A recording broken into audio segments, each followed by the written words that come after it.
The desert had no mercy left in it. By midday the heat pressed down like a living thing, flattening sound, swallowing movement, turning breath into effort. The land stretched endlessly, cracked earth and jagged rock cutting into the horizon. Locals called this place the Badlands because nothing stayed alive here for long. Those who wandered too far either turned back or never came back at all. Rhea Cole had grown up on this edge of nowhere. She knew the land the way sailors knew the sea, not because it was kind, but because it punished mistakes. She worked as a tracker for private contractors, finding people who got lost, ran, or hid. Most days it was smugglers, deserters, or unlucky fools chasing rumors of buried money. Today was different. The first sign was the animals.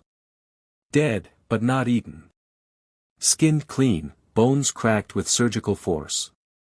Coyotes scattered across a dry ravine like discarded tools. Rhea crouched beside one, her fingers hovering just above the flesh. The cuts were precise, almost respectful. No scavenger did this. She stood slowly, scanning the ridgeline. The wind carried nothing but heat and dust, yet something felt wrong. The land was too quiet. Her radio crackled. "Cole, you seeing this?" It was Grant Alvarez, ex-military, now security lead for the survey team that hired her. "We just lost thermal contact with Station 3. Whole feed went dark." Rhea frowned. "Storm." "No storm. No power spike. Just gone." She looked back at the carcass, then at the footprints barely visible in the dust. They were wrong. Too deep. Too far apart. Like something heavy that didn't walk the way humans did. "I'm heading toward Station 3, she said. "Tell your people to stay put." "Negative. We move together." Rhea hesitated, then sighed. "Your funeral." They met an hour later near a rock formation locals called the Broken Spine. The survey team consisted of engineers, a biologist, 2 armed guards, and Grant. All nervous now. They had come to map seismic anomaly.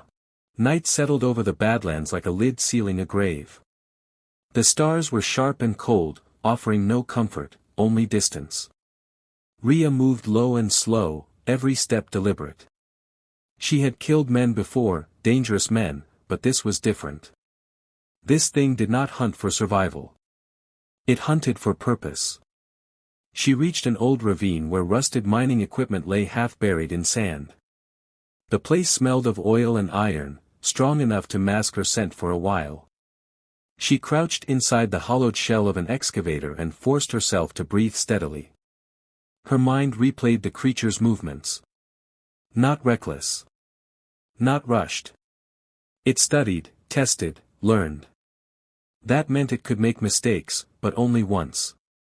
The radio crackled again, softer now. "Cole, if you hear this," Grant's voice was strained, distant. "It's not random. It's marking us. Targeting the armed first. Like it's ranking us." Rhea pressed the receiver closer. "Grant, where are you?" A pause. Then coughing. "South Ridge. I rigged another collapse. Slowed it down." "You didn't slow it," she said quietly. "You challenged it."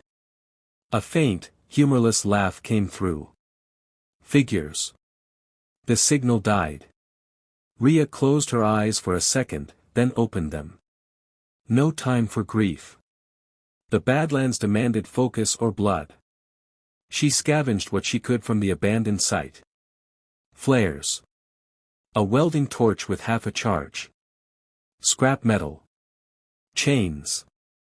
If guns meant nothing, then traps would have to speak. As she worked, she noticed the quiet again. Not natural quiet. Intentional.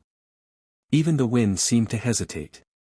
The clicking sound returned, closer now. Not loud.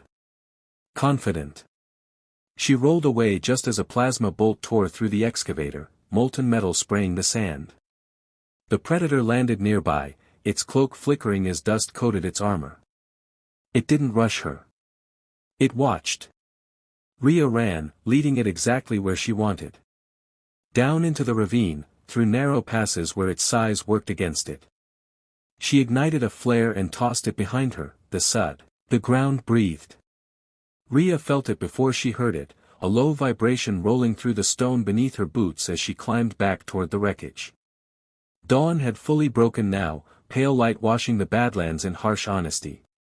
The ridge lay collapsed, split open like a wound, smoke still curling from deep within. She should have walked away. Anyone sane would have.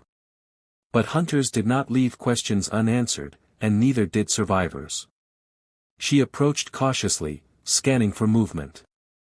Her ears rang in the silence, every small sound magnified. Then the rubble shifted. A massive armored hand burst through the stones.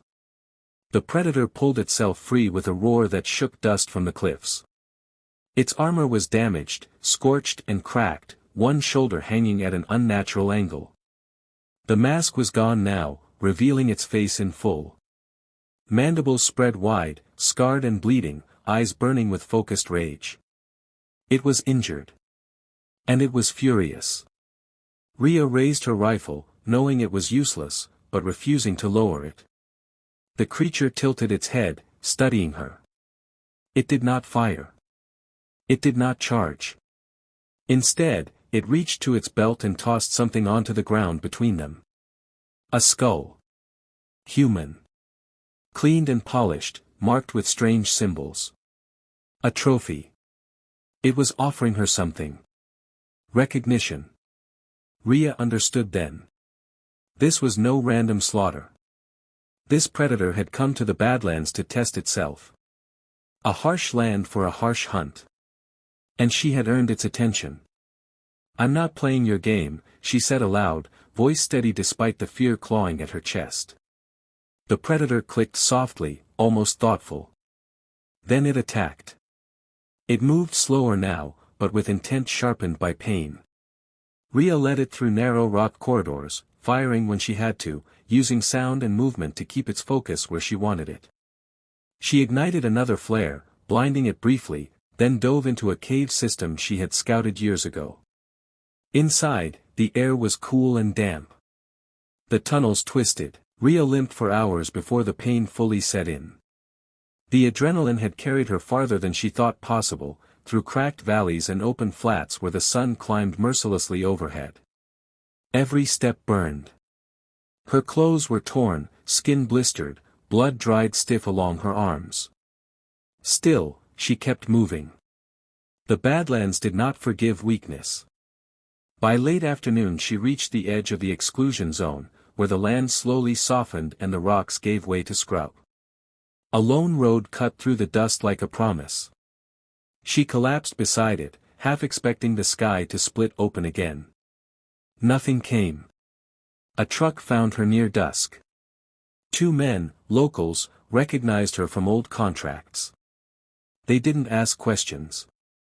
In the Badlands, questions often brought bad answers.